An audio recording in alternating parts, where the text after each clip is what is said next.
Okay, so a couple days ago I uploaded a video called My Address Got Leaked, and if you haven't seen it, I'll drop it in the description. You can watch it if you want. If you do, it'll definitely set up this story time a little bit better, but if you don't, I'll just give you the rundown quick. It's about this hacker weirdo that got my address and sent me something in the mail that nobody wants to get in the mail. Yeah, you should definitely check it out, it's pretty funny. But today's story time is a direct sequel to that one because 2 days after that story time, something else happened, and honestly, a couple things happened, so this story is kind of like 2 in 1, so I hope you enjoy it. This might be another long one, but you guys seem to like the long videos for some reason, so I'll yap as long as you need me to. But yeah, today's story time all starts off back in the year of 2017, a few days after that previous story time took place, where I got that weird package that had 2 live animals in it. So this all starts off like any other day. I woke up very late in the day as always, and I really thought that the rest of that month was going to be normal because I thought okay, nothing more could possibly go wrong. What's worse than getting 2 tarantulas in the mail? What's worse than having some weirdo find my address out and send me something like that? Clearly that's got to be the peak of it. That's got to be the end, right? I thought nothing else could go wrong. Well, a few days later, after I woke up, I get a knock on my front door. And I'm like, oh no. And I look through the peephole, and luckily, it's just my friend. It's my homie Jason. I've talked about him in the last 2 stories. He was a close friend of mine out in LA. And I was like, oh cool, it's just Jason. He's surprising me. So I opened the door, I let Jason in, and Jason was just like, yo, what up, dude? What are you up to? And I was like, ain't shit, just woke up. He's like, cool. I was just bored, wanted to hang out. And that was a common occurrence. Pretty much every day in LA, I would wake up to either Jason knocking on my door or someone else, because all of my friends that I knew in LA all lived pretty close to me, within walking distance. So anyway, back to the story. Jason came over. We hung out at my apartment for I don't know, a couple hours, maybe 3 hours, just kind of kicked it. We were just watching YouTube videos and just talking shit. And while we were hanging out, Jason asked me, he was like, yo, have you got anything else in the mail since that, mysterious package showed up a few days ago? And I was like, no, and I'm hoping that that was the only occurrence of that happening, because if I start getting more things in the mail, I'm going to have to move. And he's like, yeah, dude, I don't know how you do it. If that happened to me, bro, I'd be moved the next day. And I was like, yeah, I thought about it, but I'm in a lease here. Can't really break it, so yeah. And he's like, yeah, man, well, hopefully that's the end of it, right? And I was like, yeah, hopefully. So an hour later, Jason ends up leaving, and I'm just sitting there in my living room by myself, pretty bored. So I jumped on my computer, and I just spent the rest of the night playing CS, just on some no-life shit. And yeah, the rest of that night was very normal. Nothing out of the ordinary, just a nice, normal, relaxing, chill night, right? Well, the next morning, okay, I wake up to a knock on my door, and I check my phone, and it's around the same time every day that the mailman comes. So now I'm really kind of worried, right? I'm like, oh no, I really hope that's just Jason again, or one of my other friends from here, and it's not the mailman leaving me some creepy package. Please just let this day be normal, right? So I got up out of bed, I put some shorts on, a t-shirt, threw on my sandals, and I went to the front door, and I looked through the peephole, and sure enough, it's none other than my wonderful mailman holding a giant box, and he's looking very impatient, because I probably took too long to open the door. So I opened the door, he's like, hey man, you gotta sign for this. And I was like, oh, okay, cool. Now as I'm signing for this package, I'm trying to think in my head, what did I order online? Is there anything that I ordered online recently? And the more and more I thought about it, the more I realized that I didn't order anything recently. So this package was definitely from some random person that had my address. So yeah, in my head, I'm like, oh shit, this isn't good. So I signed for the package, my mailman tells me to have a good day, he walks away, I close the door, and I set the package down on my kitchen table, and now I'm terrified to open it, because just a few days ago, it was 2 live tarantulas. Who knows what the hell it's gonna be now? I was fully expecting to open that package and have a fucking kangaroo jump out or something. I really did not know what to expect, so I was not happy. But I knew I had to open it, or at least investigate where it came from first, because I could not just leave this package sitting on my kitchen table forever. So I walked up to the package, and I'm reading the label, trying to see where it came from. And the more and more I tried to read this package and see where it came from, the more and more confused I got. It was from some company that I never heard of again, so that wasn't good. And it wasn't very heavy. It was a big box, but it was not heavy at all. It was lighter than a feather. It was not heavy. So my first instinct was to call Jason. I FaceTimed him and I was like, yo, you're never gonna guess what just came to my front door. He's like, what? And I flipped the camera on the box and he's like, what's that? And I was like, dude, it's a package from a random person again. And he just starts laughing, like just hysterically laughing. And he's like, dude, what animal do you think it is this time? And I'm like, Jason, don't even say that right now. If I open this and there's a fucking animal inside, I'm going to lose my mind. And he's like, nah, man, nah, it's probably not an animal, bro. Like, they wouldn't do that again. Or would they? And I was like, just shut up. He's like, come on, open it. Open it on FaceTime. I want to see what it is. And I'm like, dude, I'm afraid. I don't want to open it, like, in my kitchen. Like, what if it explodes or something? Like, what is this? Like, you ever see those YouTube videos where, like, they open the package and, like, glitter explodes everywhere? Like, I thought it was going to be one of those for a little bit. But I really only had two choices.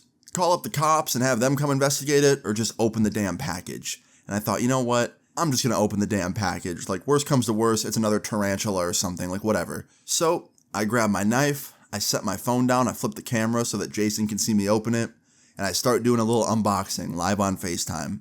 And I'm cutting down the middle of it, cutting the sides. I open it up, and immediately, once again, it's another box inside of a box, and it has this company's label all over it that I've never heard of. The good news was that the company was not the same company name as the package I got a few days ago that had the tarantulas in it. So at least it probably wasn't another animal, right? And I'm like, okay, it's just a box inside of a box. Let's open this other one now. So I start opening the secondary box, and upon opening it, I see one of the creepiest things I've ever seen in my life. It's a fucking voodoo doll. A Luna voodoo doll. It, like, is this little skinny, like, fuzzy doll, and it has my face printed on the face of the doll. And not like a piece of paper printed. Like, literally, he had this doll custom made to have my face, like, printed on the doll. It was insane looking. And inside the box, there's a receipt, right? And this thing cost $150 fucking dollars. Now, immediately, me and Jason start cracking up because of how ridiculous this is, right? But also, I'm creeped out. I just got a doll in the mail with my face on it, and it looks creepy. So I didn't even take a second to think. I didn't take a second to, like, you know, try and track down where this came from. I just grabbed the doll, and I threw it down the trash chute. The trash room was, like, right across from my apartment, so I just walked across and threw the doll down the trash chute. Because I did not want a fucking voodoo doll in my apartment with my face on it. It's just creepy. Can you imagine, like, bringing a girl home and being like, oh yeah, here's my apartment. Oh, don't mind the voodoo doll on the bed. That's just me in another universe. Like, I'm not fucking doing that. So, yeah, I threw it down the trash chute. And I came back into my apartment, and Jason's like, yo, where'd you just go? Where's the doll? And I'm like, I threw it down the trash chute. He's like, dude, why? And I was like, cuz I don't want a fucking creepy doll with my face on it lurking around my house. It's weird. He's like, dude, it's a voodoo doll, like a real one. You just threw it down the garbage chute? Like, that's gonna happen to you now. And he starts laughing. And I'm like, yeah, dude, I'm sure I'm about to fall down a trash chute. Like, yeah, whatever. Now, after I came into my apartment and I told him that I threw it down the trash chute and we had that little laugh, I went into my room and I Googled the company that he bought this voodoo doll from. And this company, its entire purpose is to make, like, one-of-one custom voodoo dolls for, like, people that genuinely believe in that shit. And, like, you can have faces printed on them, you can have, like, whatever you want added to them, and they're really expensive. They started at, like, $100. So I'm like, yo, whoever this is that has my address is a next-level weirdo, because he spent real money on a $150 custom, like, black magic voodoo doll of my face. So anyway, after I found this out, I went back into my kitchen and I, like, went through the box that it came in to try and see if I could find, like, any information on who sent it to me, like whether it was their real name or, like, their address or just anything that could lead me to the person that's been messing with me, right? And of course, there was nothing. The only thing in there was the receipt and the order number. And I tried using those things to, like, contact the company and get some info about the order itself, and they did reply to me a couple days later, but it really led nowhere. Like, they showed me the name on the order that the guy used, and he literally put his name as John Doe, which is literally, like, the fakest of fake names. It's, like, the generic of the most generic. So, yeah, obviously it was fake, and you can't really find anything by searching that up, because it's a default name, essentially. So, yeah, I was pretty much out of luck. I was not going to find who sent me these packages. So, after all this happened, I sat on FaceTime with Jason for, like, I don't know, 30 minutes or so, and, like, he was asking me what I was gonna do, and I was like, honestly, man, nothing. I'm just gonna not say anything about it. I'm not gonna tell the story until, like, years from now, so he doesn't know that he, like, got my correct address, and, like, by then I would have moved. So I'm just gonna not do anything. I'm just gonna lay low.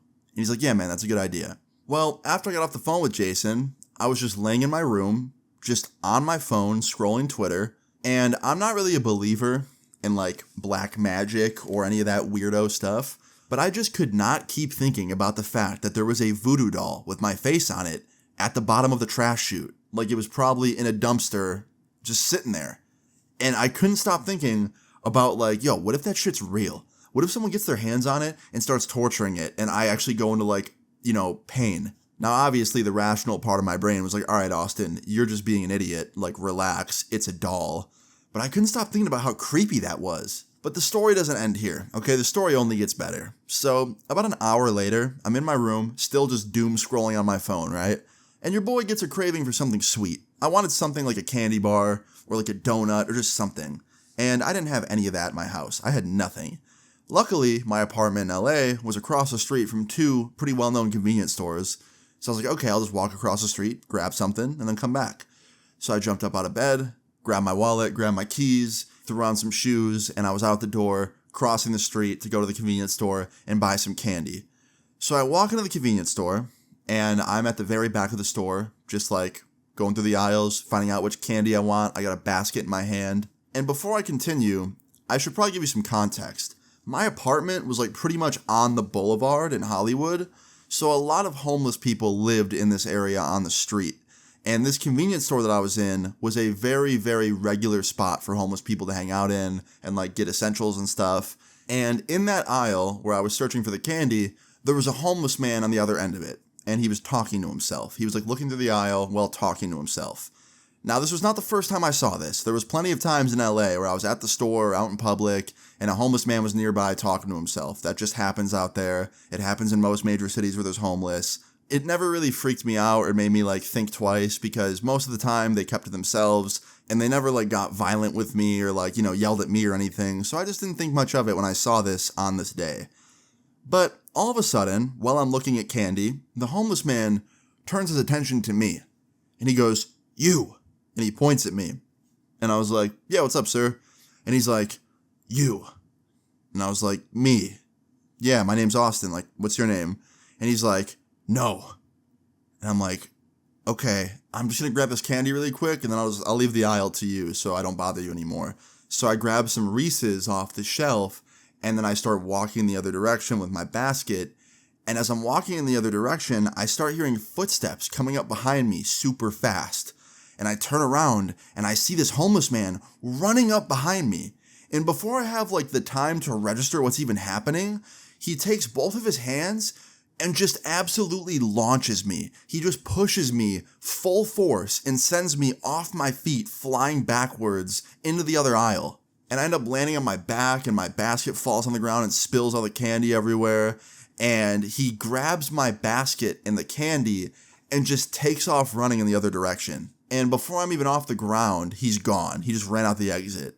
And I like get up off the ground and I look and I see the store staff like staring at me. And one of the employees comes up to me and he's like, "Yo, are you okay?" He was like a young dude, probably a couple years older than me, the guy that was working at the store. And I was like, "Yeah, man, I'm fine. Like, just classic LA shit, am I right?"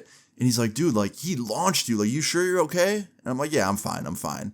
And I was lying. My back was killing me. But I was like trying to be strong, right?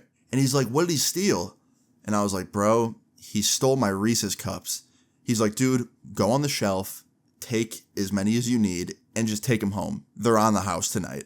And I was like, "Dude, thank you so much. Like, you don't have to do that. I really appreciate it." He's like, "Anytime, man." He's like, "Do you need me to call the cops or anything? Like, do you want to make a report on that guy?"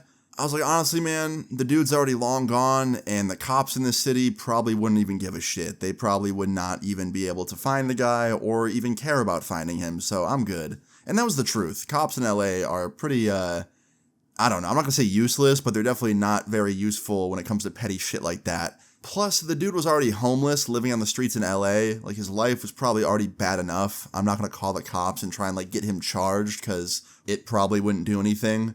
So anyway, I leave the store with my free candy and my back hurting, and on my way back to my apartment, I get a FaceTime call from none other than Mr. Jason. I answer the FaceTime call, and you can see that I'm walking outside. And he's like, "Yo, where you at?" And I was like, "Just walking back from the store, got some candy." He's like, "Yeah? You get hurt yet from that voodoo doll?" And when he said that, I was like, "Yo, I have a story." He's like, "What? What happened?" I'm like, "Bro, I just got attacked essentially by a homeless guy. He pushed me down and then stole my candy and hurt my back. And now I'm walking home. And he's like, yo, do you think someone has the doll? Like maybe someone got the doll out of the trash and they're doing that to the doll and it's hurting you in real life. And I'm like, Jason, shut the fuck up. Because as much as I was like being a troll and just telling him to shut up, a part of me was like, yo, he's got a point. Bad stuff started happening when I threw that doll out. Now after this, I went back to my apartment, I went upstairs, I ate my candy and took a Tylenol because my back was hurting, and I played CSGO for the rest of the night and just hoped that nothing else would happen to me that was bad. Because if anything did, then that would confirm it, man. The voodoo doll was real. The black magic was real, I was under a curse, and it was bad. Now you're probably wondering, Austin, you got 2 packages in the mail that were really, really weird. Anything else come in the mail? Well, the timing was actually perfect. So, remember how I said earlier in the story I had a lease with this apartment complex? Well, a couple days later, I find out that in my lease, my apartment complex lets you switch apartments if you want. Like you can pay a transfer fee and get into a different apartment for like $150. So I went to the leasing office like a couple days later, right? And I was like, hey, someone found my address. I'm like an internet YouTuber dude. Someone has my address. They're sending me weird stuff in the mail. Can I pay a transfer fee and like move into a different apartment somewhere in the building? That way they don't have my apartment number anymore and I can still stay in the building. And the leasing agent was super cool about it. She was like, of course you can move apartments and we're waiving the transfer fee. Like that's a good reason to move. We got you. So they let me move 2 floors higher into the same apartment floor plan. And now I had a new apartment number. So my address was no longer like leaked and I had a new apartment number in the same building. So the guy kind of had my address still, but not exactly because my apartment number was different. So from that day forward, I never got any more weird mail. Honestly, now that I think about it, the person that lived in my old apartment probably did. I hope they never got anything weird after that. I hope they didn't get any more voodoo dolls or tarantulas. That's crazy, but they probably did. I don't know. I hope not. But yeah, the rest of that like month was pretty normal.